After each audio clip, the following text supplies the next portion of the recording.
Hello, nerds. Yeah, it's interesting. I've heard the argument from some people. Um, I think most notably Chuck Todd always says on Meet the Press that the thing that Biden needs most to increase his popularity is for Trump to get his Twitter account back. Yeah, well, I mean, certainly Biden's appeal, at least in 2020, was that he was boring, right? I Yeah, mean, he was yeah. Sleepy Joe. That wasn't actually such a bad thing. People were Yeah, ready not to have to think about the president day and night. yeah. Um, but you're right. I think without the sort of comparison point, and Trump, sort of just pushing his rhetoric on social media all the time. When I saw Biden win, my assumption was that he would be a pretty moderate Democrat and kind of come up with middle of the road incremental improvements. Yeah, well, I think I would agree with you that the legislative agenda has been really ambitious, and Mm. especially when you think about how narrow the margins are for Democrats in the House and, of course, even more so the Senate. Um, it is interesting, as you say, Biden's, sort of persona over now, 40 plus years in public life. Remember, he's elected to the U.S. Senate in 1972. It's been a Hmm. while. Um, has been, sort of right in the middle of his party. And as the party has moved left, I think you've seen him shift left. Some of the things, of course, he's endorsed probably would never have been on his agenda, in sort Hmm. of, if he had won the presidency in 1988 when he ran the first time, or, 2008 when he ran again.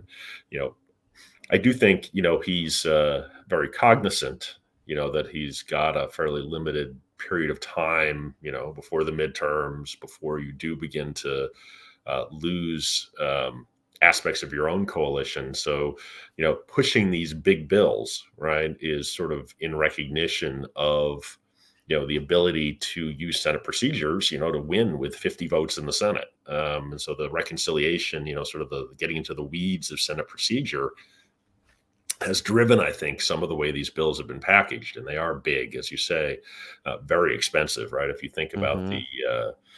the overall price tag, well, of the pandemic generally, but just of the social programs that President Biden has advocated for.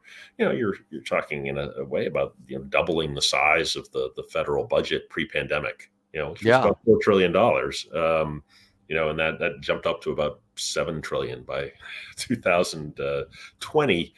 Come down a little bit, and these programs are multi-year programs. They're not, all that money doesn't come at once. But even so, um, it is ambitious. It is big. It is more transformational than incremental. At least that's I think the hope. I think he sees himself, you know, as someone who might be able to sort of push back against the sort of the embedded culture that Ronald Reagan maybe embodied. The idea that government is the problem. I think hmm, for Biden, government is the solution in some ways, or at least he wants to rejuvenate that idea.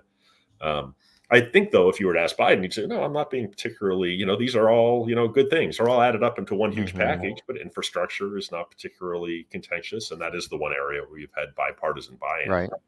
Um, some of the pandemic relief money, maybe could have been used better, but nonetheless, it was hard to argue strongly against continuing stimulus very early in 2021.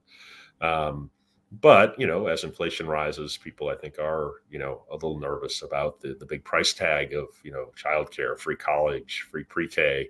A lot of the climate change measures that were built into the Build Back Better bill.